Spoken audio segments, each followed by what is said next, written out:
Pinakayo ko sa lahat, mga auntie, yung pinapaasa ako ha. Sino nagpauso nun? Na kapag daw kumati ang palad magkakapera. Na kapag daw kumati ang palad ibulsa. Sinong nagpauso nun? Ilang taon muna akong pinapaniwala sa ganun. 35 years old na ako. Naniniwala pa rin ako sa ganun. Ilang taon nang nakalipas. Buwan, maghapon. Ngayon, kumati na naman yung palad ko. Kumarito ka. Isasampal ko to sa'yo. Auntie. Huwag mo ko pinapaasa. Wala akong nare-receive na pera. Wala. Alam mo kung ano na-receive ko? Kamusta ka dyan?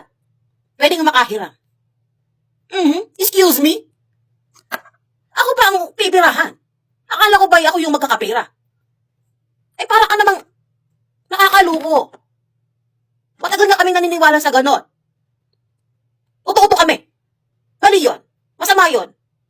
Huwag kang ganon. Kung nagpa-prank, hindi ako galit. Papaliwanag lang. Makatimpalad ko eh. Bulsa ko, baka magkapera ako. Baka sakali. Hindi naman masamang maniwala pa rin. Sige na. Bye.